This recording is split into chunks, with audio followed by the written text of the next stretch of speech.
All right, Dana, let's move on here to Ronda Rousey. And I was at more than a few events that you put on when GSP was at his prime. His popularity was the highest. I didn't go to Asia and some of these places where he went and people lost their minds for GSP. But I can't remember a fighter on your roster right now enjoying the crossover success, for lack of a better term, Ronda Rousey is enjoying.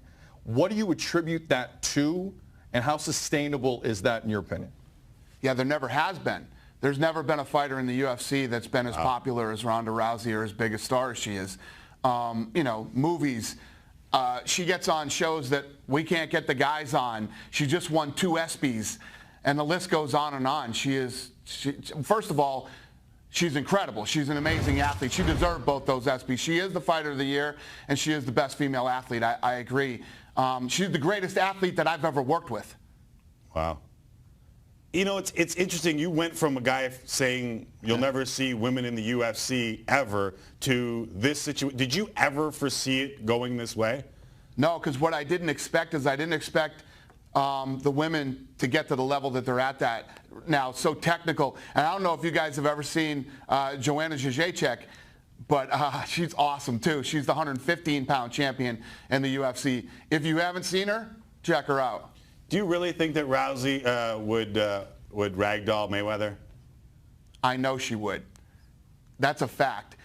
It's funny that you just asked me this. It's literally the thing that I talk about the most. Yeah. And I was just with some professional fighters somewhere. I don't remember where we were, but we were talking about it, and we were all agreed that Ronda would ragdoll Mayweather. In like See, grappling? The thing is, no, in a fight.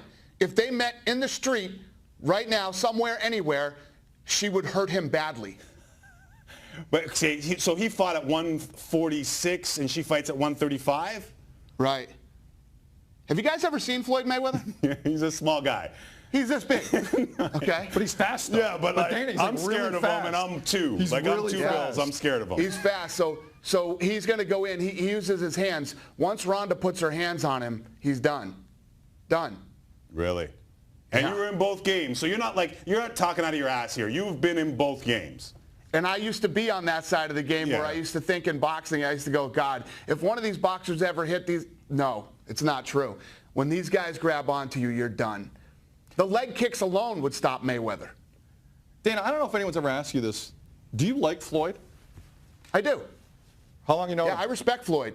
I respect Floyd. He's, guy's been on top of the game for 20 years. He's done things that people have never done. The pay-per-view that he did, the way that he promotes himself. And the thing that I really respect about Floyd is what a hard worker he is. My guys all want to make the Floyd Mayweather money, but you got to put in the work. Floyd does the PR, and he knows how to promote himself. He's the best at it. I was just going to say, is Floyd's brilliance, he's trafficked in our hate for him and made more than anyone else in the history of the fighting game, no matter what. Is that his real brilliance? Absolutely, man. Absolutely. And people don't realize, when you see these 24/7s, the only 24/7s that are good are the ones that have Floyd in it. And Floyd is very good at captivating and making you want to watch. Whether you hate him and want to see him get beat or whether you want to watch him win, you want to watch Floyd Mayweather. He's great at it. He's the best. If you're advising Floyd, do you say to him, you need to go 50-0, or do you walk away now? Floyd's good at teasing everybody and saying, no, I don't want it. I'm just going to walk away and I'm going to do this and that. And then he comes back again. Floyd wants to go undefeated. And how would you get so close and not want to break the record?